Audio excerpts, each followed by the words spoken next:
لیکن دونوں ہاتھوں کا اٹھانے میں ایک کلی قسم کی تعظیم ہے اور کلی قسم کی تاکید ہے۔ جس طرح سجدہ ایک انتہائی عاجزی کا نشان ہے، اسی طرح دونوں ہاتھوں کو اٹھانا انتہائی تعظیم کا نشان ہے۔ ہم پرزور طریقے سے تاکیداً ظاہر کرتے ہیں کہ ہم اللہ کے لیے کھڑے ہوئے ہیں، اس کی تعظیم کرنے کے لیے کھڑے ہوئے ہیں۔ عام طور پر کہا جا سکتا ہے کہ تکبیر کی حکمت یہ ہے، تکبیر کے معنی یعنی اللہ کی بڑائی کرنے کے ہیں۔ اس سے ہم یہ نتیجہ نکال سکتے ہیں کہ اس موقع پر ہاتھ اٹھانا بڑائی ہی کے لیے ہے۔ جیسے میں نے ابھی ذکر کیا کہ بعض لوگ ہاتھ اٹھاتے ہیں، دونوں جہاں کو پیچھے چھوڑ دینا مراد لیتے ہیں۔ یہ بھی کہا جا سکتا ہے کہ انسان کیونکہ اپنے آپ کو کلی طور پر اللہ کے سپرد کرتا ہے تو پھر وہ اپنی ساری قوتوں کو سپرد کر رہا ہے۔ اس سے وہی دونوں قوتیں سفلی اور علوی مراد دی جا سکتی ہیں، یعنی اللہ تعالی نے ہمارے اندر جتنی طاقتیں رکھی ہیں وہ ہم سب اللہ کے سپرد کرتے ہیں۔ اس کی تائید اس سے بھی ہوتی ہے کہ بزرگوں نے فرمایا ہے بائیں طرف سفلی کاموں کے لیے ہوتا ہے اور دائیں طرف علوی کاموں کے لیے ہوتا ہے۔ نماز میں اور اس کے مختلف ارکان میں انسان اس قسم کی حکمتیں ڈھونڈ سکتا ہے۔ ایک خاص چیز جو نماز میں سوچنے اور سمجھنے کی ہے وہ یہ ہے کہ اس میں انسان کی دو حیثیتیں ظاہر ہوتی ہیں۔ ایک حیثیت تو اللہ کے خلیفہ کی حیثیت ہے۔ اس طور پر سمجھو کہ انسان اپنی طرف سے نہیں بلکہ اللہ کی طرف سے عمل کرتا ہے۔ خلیفہ کے معنی یہی ہیں کہ جو ایک نائب کے طور پر عمل کرتا ہے۔ انبیاء انسان کامل ہوتے ہیں، خاص طور سے ہمارے نبی صلی اللہ علیہ وسلم انسان کامل تھے۔ جو کچھ وہ کرتے ہیں اللہ کی طرف سے کرتے ہیں۔ ان کا عمل اپنے لیے نہیں ہے بلکہ کسی کے لیے نہیں ہے، وہ تو صرف اللہ کے لیے ہے۔ وہ خالص طور پر اللہ کے خلیفہ ہیں۔ تو ایک طرف سے انسان کو یہ قوت دی گئی ہے کہ وہ اللہ کا خلیفہ بن سکتا ہے، دوسری طرف وہ اللہ کا بندہ ہے اور اس بندگی میں اس کو انتہائی عاجزی اور نیستی ظاہر کرنا چاہیے۔ تو یہ دو حیثیتیں ہیں، ایک تو وہ اللہ کی طرف سے کام کرتا ہے، دوسری اپنی طرف سے یعنی بندگی اور عاجزی ظاہر کرتا ہے۔ یہ دونوں حیثیتیں نماز کے اندر موجود ہیں۔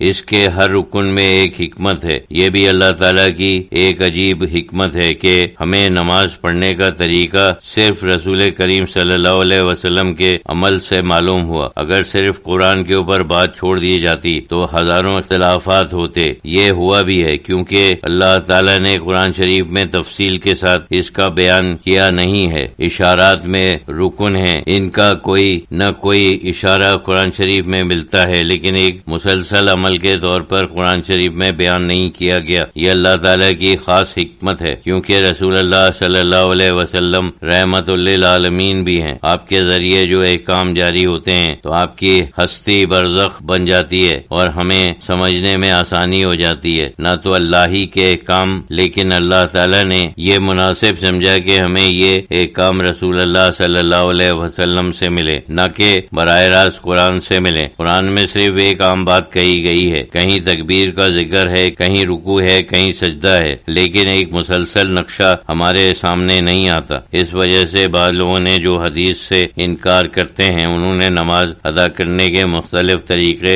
ایجاد کیے ہیں، اور ظاہر ہے کہ اس میں تو امت کا بڑا نقصان ہے۔ وہ یہ بات سمجھے ہی نہیں کہ رسول اللہ صلی اللہ علیہ وسلم کا کیا مقام ہے۔ اکثر لوگ نہیں سمجھتے شریعت میں آپ کا کیا منصب ہے۔ ہم شروع میں تکبیر یعنی اللہ اکبر کہتے ہیں تو اس کا ذکر قرآن شریف میں ہے۔ ہم شروع میں تکبیر یعنی اللہ اکبر کہتے ہیں تو اس کا ذکر قرآن شریف میں ہے، لیکن یہ ذکر نہیں ہے کہ نماز اس سے شروع کرو، اس حیت سے شروع کریں۔ بعض لوگوں نے نماز کی حکمتوں کے سلسلے میں بہت دقیق باتیں بیان کی ہیں کہ اس کے معنی یہ ہیں، اس کے معنی وہ ہیں۔ بعض ذرا فلسفانہ قسم کی باتیں ہیں۔ انسان نماز سے علیحدہ بیٹھ کر اس قسم کی باتیں سوچ سکتا ہے، لیکن نماز کے اندر سوچنا بہت مشکل ہے۔ اس قسم کی جتنی باریکی میں انسان چلا جائے یہ تو ایک خاص علم ہے، لیکن اگر یہ صحیح بھی ہے تو وہ چیز نہیں ہے جو ہم نماز پڑھنے کے سلسلے میں ایک مددگار کے طور پر استعمال کر سکتے ہیں، کیونکہ وہ